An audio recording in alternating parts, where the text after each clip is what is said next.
The moment the judge slammed that fine down on the table, no one expected what happened next. Imagine walking into a courtroom, calm, collected, and ready to speak up. Now imagine being slapped with a fine, for wearing a tiny cross. Not in Iran. Not in China. Right here, in America. Karoline Leavitt, the fearless conservative firebrand, former Trump comms warrior, walked into a packed courtroom wearing one thing the judge apparently couldn't handle: conviction. Oh, and a silver cross. And that's where the drama explodes. What happened next? Cameras rolled. The internet combusted. And a judge learned real fast not to mess with a woman who knows the Constitution better than most law professors. Strap in, this is the 5-part breakdown you didn't know you needed. It started as just another Tuesday. Karoline Leavitt entered that courtroom like she always did, professional, sharp, and ready to speak her mind. This wasn't her first rodeo in a political or legal setting. She'd debated on national TV, clashed with political heavyweights, and stood her ground in front of hostile crowds before. But today was supposed to be simple. She was here to speak on one thing and one thing only: the First Amendment. Irony alert, no one in that room realized how real that lesson on free speech was about to get. Karoline walked confidently to the center podium. Perfect posture. Cool expression. Professional but fierce. Her message was ready: protecting free speech for every American, regardless of their background, race, religion, or political view. But before she could even start, before one word escaped her lips, the room shifted. The judge squinted. That's when he noticed it. The necklace. A simple, silver cross resting neatly just below the collar of her crisp blazer. His face hardened. That calm, judicial neutrality vanished. Suddenly, it felt less like a court proceeding, and more like the opening scene of a political thriller. "Miss Leavitt," he interrupted sharply, "before you proceed, you'll need to remove that religious symbol. It violates the neutrality of this courtroom." Wait, what? It felt like someone pressed pause on reality. You could almost hear the collective inhale from the audience. Phones slipped out of pockets. Reporters glanced at each other, whispering frantically. But Karoline? Calm as ever. That trademark composure didn't budge an inch. "With all due respect, Your Honor," she replied evenly, "I will not remove it. This cross represents my faith. And that faith is protected, not just by tradition or courtesy, but by the very Constitution I came here today to discuss." Boom. It was like a cinematic plot twist no one saw coming. But the judge wasn't done yet. Flustered but determined to maintain control, he hit back harder. "Then you'll be fined $500 for violating courtroom decorum. $500 for a necklace." Cameras were already rolling. TikToks were being filmed. Posts with hashtags were practically writing themselves. Still, Karoline didn't blink. No dramatic flailing. No shouting. Just that slow, purposeful adjustment of her blazer, almost like a boxer tightening gloves before the next round. She leaned slightly toward the mic and delivered the kind of line that makes history. Looks like today's hearing just turned into a lesson in liberty. It wasn't just a clapback, it was a thesis statement. Now the energy in that room was completely different. Half the audience sat stunned. The other half? Whispering, nodding, scrolling to Twitter. Even some of the court staff looked like they wanted to cheer but knew they couldn't.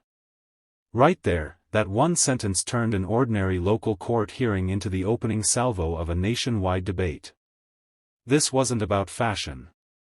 It wasn't about courtroom dress codes. It was about whether personal faith, symbolized by a small silver cross, could coexist with America's public spaces. And Karoline wasn't just ready to have that conversation. She was built for it. As the cameras flashed and the social media feeds lit up, one thing became clear. History wasn't just happening. Karoline was writing it. And this? This was just the start. Now here's the thing, Karoline could have just paid the fine. Signed the paperwork, maybe done a post about it later, and walked away with a solid headline. Most people would've. But this isn't most people. Karoline turned slightly to face the judge, posture straight, expression calm but determined. And then she hit him with it. Your Honor, may I cite Tinker v. Des Moines and West Virginia State Board of Education v. Barnett? Both clearly protect individual expression, even in institutional settings. The entire room froze. This wasn't just some angry rant. This wasn't someone screaming about rights on social media. This was precise, constitutional self-defense. Legal jiu-jitsu. And she was applying it live, mid-courtroom. Reporters glanced up from their phones. Court staff looked uncomfortable, unsure if they were about to witness a meltdown, or a masterclass. The judge blinked. Once. Twice. He tried to speak, but Karoline kept it respectful, never raising her voice, just sharp, clean logic cutting through the tension like a scalpel. I'm not just defending my rights, she continued, I'm defending everyone's. Whether they wear a cross, a Star of David, a hijab, or nothing at all. The First Amendment doesn't pick favorites. Now it wasn't just phones recording. Entire YouTube channels started going live. TikToks with subtitles were already being stitched together. #Crossgate exploded across X, formerly Twitter. For the next 48 hours, Karoline Leavitt, religious freedom, and Constitutional Law 101 dominated trending topics. The judge, visibly rattled, shuffled some papers like it would make the moment go away. It didn't. His own clerks avoided eye contact. No one expected a 20-something woman to roll into this courtroom and start quoting landmark Supreme Court cases better than law professors on C-SPAN. But that's exactly what was happening. Karoline didn't need theatrics. She didn't need anger. She had the facts. And the more she spoke, the more the room shifted. This wasn't just a hearing anymore. It was a lesson. The same judge who moments earlier had confidently handed down a $500 fine now looked like he wanted to be anywhere else. And Karoline? She was just getting started. Keycap 3: The internet goes nuclear. It didn't take long. Within minutes of Karoline leaving that courtroom, her name was everywhere. Conservative media outlets were the first to pounce. Headlines went up in all caps. Backhand index pointing right, Patriot fined for faith, backhand index pointing right, cross banned in courtroom, what next? Within hours, the clips hit YouTube with cinematic edits. Dramatic zoom-ins on Karoline's face, subtitles for the mic drop quotes, and epic orchestral music behind her calm, steady voice. And on TikTok? Forget about it. One creator edited the video with that Inception, boom, sound, and suddenly every Gen Z political creator was stitching it. 1 second, you're scrolling past makeup tutorials, the next second? Backhand index pointing right, let's talk about why this 20-something woman just bodied a federal judge with Supreme Court cases. It wasn't just conservative spaces anymore. Even mainstream liberal outlets scrambled to fact-check the whole fiasco. Spoiler alert, Karoline was right. Tinker vs. Des Moines, students don't shed their constitutional rights at the schoolhouse gate. Barnett vs. West Virginia, you can't force people to violate their personal beliefs just to participate in public life. And now the takes were flying in from everyone. Celebrity reactions lit up next. Half the usual Hollywood crowd threw in the same tired responses. Backhand index pointing right, why are we arguing about jewelry in 2025? Backhand index pointing right, it's just decorum, get over it. But others? Even people who didn't normally agree with Karoline's politics? They said the quiet part out loud. Backhand index pointing right, no one should be fined for wearing a cross in America. Period. And just when everyone thought Karoline was going to post a short, sassy video and call it a day, she flipped the entire script. Karoline hosted a full live stream. Not with shouting. Not with memes. Just her, a constitution book on the desk, walking through each landmark case, one by one, explaining why this matters to everyone. Whether you believe in God or not, whether you wear a cross or a Slayer t-shirt, this was about liberty. No political theatrics. Just sharp, thoughtful teaching. And that's when something wild happened. People didn't just watch the live stream, they shared it. Not ironically. Not for drama. They shared it to learn. What started as a courtroom drama turned into a national civics lesson. By the next day, TikTok CRE-ators were calling her backhand index pointing right, the Constitution Queen, backhand index pointing right, the Cross Crusader, backhand index pointing right, the Gen Z Scalia. It wasn't just a viral moment anymore. It was a movement. 3 days after the explosive courtroom moment, the same judge who fined Karoline Leavitt for wearing a cross returns to the headlines. This time, however, it's not to double down, it's to walk things back. In a carefully worded statement, the judge claims the fine was merely procedural, insisting that it had nothing to do with suppressing religious expression. He goes on to say that courtroom decorum must be upheld and that his initial ruling was based on maintaining neutrality within the court, not targeting faith. Sure, buddy. That's the line now? The damage is already done. But Karoline, ever poised and professional, doesn't take the bait.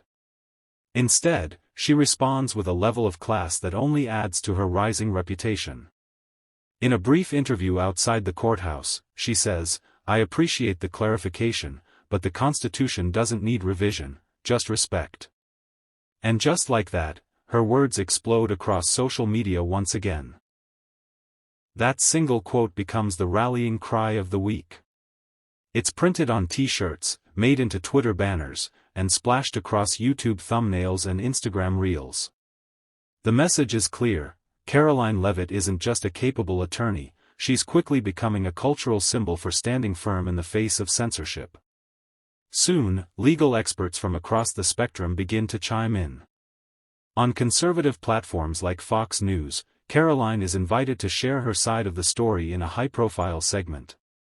She remains composed, articulate, and sharp. But what surprises everyone is who else starts to weigh in. Prominent law professors, even some known for their progressive leanings, begin admitting publicly, she knows her stuff.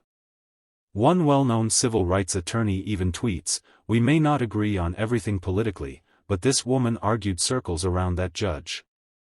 Meanwhile, the ripple effect of her story spreads beyond the courtroom and into schools across the country. Inspired by her courage, students begin wearing small crosses to class in silent solidarity. In Texas, a group of high schoolers organizes a Faith and Freedom Day. In Massachusetts, college students gather on campus lawns, holding signs that read, "Respect the Constitution" and "My faith, my right." It's not about religion alone, it's about the right to express it. A simple necklace, once deemed inappropriate in a courtroom, has transformed into a symbol of resistance. It becomes more than just jewelry, it's a quiet yet powerful message about standing your ground, knowing your rights, and refusing to be silenced. Karoline Leavitt didn't ask for this spotlight, but now that she's in it, she's using it with grace and conviction. And as this story continues to unfold, one thing is clear: the judge may have tried to issue a fine, but Karoline walked out with something far more valuable: respect, influence, and a nation taking notice. This moment? It didn't break Karoline Leavitt. It built her. Instead of backing down or fading into the noise, Karoline leaned into the fire, and came out forged like steel. The controversy that was supposed to silence her only amplified her voice. Within days, she launched a brand new YouTube series titled Know Your Rights. The concept? Simple, but powerful, breaking down constitutional rights for everyday Americans, especially young people, in a way that's sharp, fearless, and unapologetically bold. The response is immediate. Her first video hits 1 million views in under 48 hours. People aren't just watching, they're engaging, sharing, and learning. Comments flood in, "Why didn't we learn this in school?" Finally, someone who actually explains the law like it matters. Karoline's audience isn't just growing, it's waking up. Soon, she's not just a viral sensation, she's in demand. Colleges, universities, rallies, and even prestigious law schools begin booking her. But not just to speak or share her story. They want her to teach.